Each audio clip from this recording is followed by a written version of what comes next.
안녕하세요. 2020년 5월 2일 토요일 매일 묵상입니다. 다 함께 새 찬송가 310장, 통일 찬송가 410장, 1절과 2절 찬양하면서 매일 묵상 시작하겠습니다. 하나님의 은혜로 있을 데 없는 잠, 왜 구속하여 주는지 난 알 수 없도다. 내가 믿고 또 의지함은 내 모든 영편하시는 주님, 늘 보호해 주실 것을 나는 확실히 아네. 왜 내게 굳센 믿음과 또 복음 주셔서 내 마음이 항상 편한지 난 알 수 없도다. 내가 믿고 또 의지함은 내 모든 영편하시는 주님, 늘 보호해 주실 것을 나는 확실히 아네. 아멘. 오늘 전교인 성경 통독 12주차 에스더 6장에서 10장을 읽으시는 날입니다. 오늘 매일 묵상에서 함께 묵상하는 하나님의 말씀은 에스더 9장 20절에서 22절의 말씀입니다. 에스더 9장 20절에서 22절입니다. 모르드게가 이 일을 기록하고 아하수에로 왕의 각 지방에 있는 모든 유다인에게 원근을 막론하고 글을 보내어 이르기를, 한 규례를 세워 해마다 아달월 14일과 15일을 지키라. 이달 이날에 유다인들이 대적에게서 벗어나서 평안함을 얻어 슬픔이 변하여 기쁨이 되고 애통이 변하여 길한 날이 되었으니 이 두 날을 지켜 잔치를 베풀고 즐기며 서로 예물을 주며 가난한 자를 구제하라 하매. 아멘. 하나님의 말씀입니다. 오늘 토요일 에스더의 남은 이야기를 통독하시는 날입니다. 에스더는 페르시아에 남아있던 유대인들이 하만이라는 악한 사람에 의해 몰살당할 뻔한 위기에서 구원을 받는 이야기입니다. 어제 매일 묵상에서 함께 나눈 것처럼 당시 왕으로 있던 에스더가 내가 왕후의 자리에 있는 것은 이때를 위함이 아니냐, 모르드게의 이 도전의 말을 듣고서 아하수에로 왕 앞에 내가 죽으면 죽으리이다 결단하면서 나아가서 결국은 유대인들이 당할 참극을 막아내는 이야기입니다. 하만은 모르드게를 매달려고 준비한 나무에 자신이 매달리면서 이 모든 사건이 마무리됩니다. 오늘 우리가 봉독한 에스더 9장은 바로 유대인들이 구원받은 이 날을 이스라엘의 절기로 정하는 대목입니다. 본문 26절에 따르면 이 절기의 이름을 부림절이라고 짓습니다. 부림은 원래 부르라는 단어에서 나왔는데 이 부르의 의미는 제비 뽑다는 뜻이죠. 에스더 3장 7절에 보면 하만이 제비를 뽑아서 유대인을 몰살할 날을 정하게 되는데 바로 이 제비 뽑다는 부르라는 단어에서 부림절이라는 이름이 정해지게 됩니다. 아마도 후대의 아이들은 이 절기를 맞이했을 때 부모님께 물었겠지요. 이 제비 뽑다는 의미의 날은 무슨 날입니까? 그러면 부모님은 잘됐다 속으로 생각하면서 이야기를 시작하는 것이죠. 옛날 옛적에 하만이라는 악한 사람이 제비를 뽑아서 하나님의 백성들을 해하려고 했단다. 이렇게 이야기를 시작하면서 부림절의 절기는 후대에 계속해서 전승이 되었을 것입니다. 여러분, 오늘 본문에 보면 이 부림절의 의미를 소개해주는 중요한 말씀이 등장을 합니다. 오늘 본문 22절의 말씀입니다. 한번 댁에서도 에스더 9장 22절을 함께 읽어보겠습니다. 이달 이날에 유다인들이 대적에게서 벗어나서 평안함을 얻어 슬픔이 변하여 기쁨이 되고 애통이 변하여 기랄 날이 되었으니 이 두 날을 지켜 잔치를 베풀고 즐기며 서로 예물을 주며 가난한 자를 구제하라 하매. 아멘. 여러분, 이 말씀에는 불임절을 정하면서 서로 잔치를 베풀고 예물을 주며 가난한 자를 구제하는 날로 삼으라고 말을 합니다. 요즘도 불임절을 지킬 때에는 음식을 나누고 서로 선물을 주는 풍습이 있다고 합니다. 그 이유는 이 불임절에 담겨있는 구원의 사건을 함께 기뻐하고 즐거워하기 위함입니다. 에스더와 모르드게는 목숨을 걸고 유대인을 구한 절기인데 우리는 목숨을 걸기는커녕 이 구원의 기쁨마저 나누면 어떻게 이 절기의 정신에 합당하겠느냐 하는 것이죠.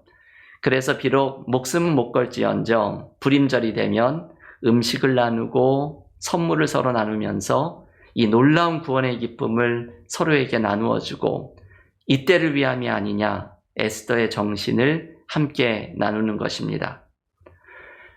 그런데 지금 읽은 이 22절의 말씀에는 불임절의 의미에 대해서 중요한 것을 가르쳐 줍니다. 이 말씀은 에스더 전체의 메시지이기도 하죠. 바로 하나님의 선한 인도하심입니다. 불임절은 22절 말씀처럼 하나님께서 슬픔이 변하여 기쁨이 되고 애통이 변하여 길한 날이 되도록 인도해 주신 날입니다. 여러분, 불임절의 기원이 되는 이 에스더의 이야기의 특징은 대역전극이지요.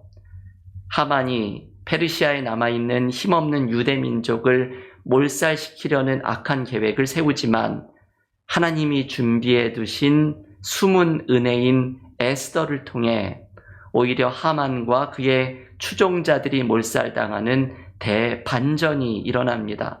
반전도 이런 반전이 없지요. 에스더의 이야기에서 특이한 것은 단 한 번도 하나님이라는 단어가 등장하지 않는 것입니다. 하지만 본문에는 모든 일의 배후에 하나님이 계십니다. 하나님이 페르시아의 이방 땅에서 고단한 삶을 살아가고 있는 이스라엘 백성들을 인도해 주시고 절대절명의 위기 속에서 대역전극을 이루시는 하나님의 섭리를 경험하게 만드십니다.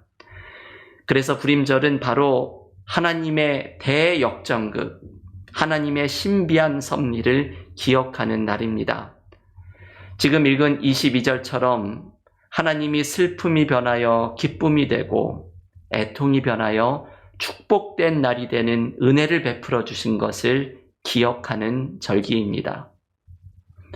여러분, 이 메시지가 우리에게 있는 희망이지요. 우리도 아무리 고단한 삶, 절망적인 삶 가운데 있을지라도 우리에게는 이 대역전극을 이루어 주시는 분이 있습니다.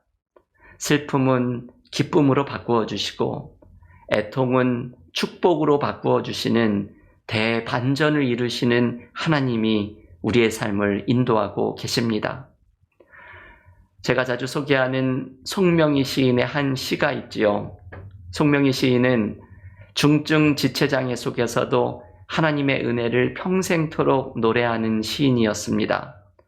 성령으로 바꾸신다는 시에서 송명희 시인은 이렇게 고백합니다. 웃는 게 다 기쁨이 아니며 우는 게 다 슬픔이 아니다. 좋은 게 다 좋음이 아니며 사는 게 다 생명이 아니다.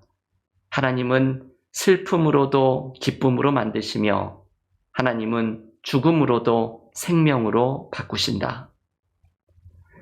여러분, 이 시는 오늘 불임절의 고백과 참 비슷합니다. 이 마지막 대목이 너무나 은혜롭지요. 하나님은 슬픔으로도 기쁨으로 만드시고 죽음으로도 생명으로 바꾸십니다. 그래서 우리는 삶의 위기와 절망 속에서도 희망을 잃지 않습니다.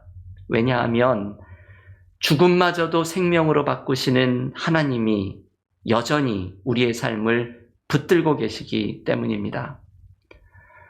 교우 여러분, 불임절의 메시지는 대역전극입니다.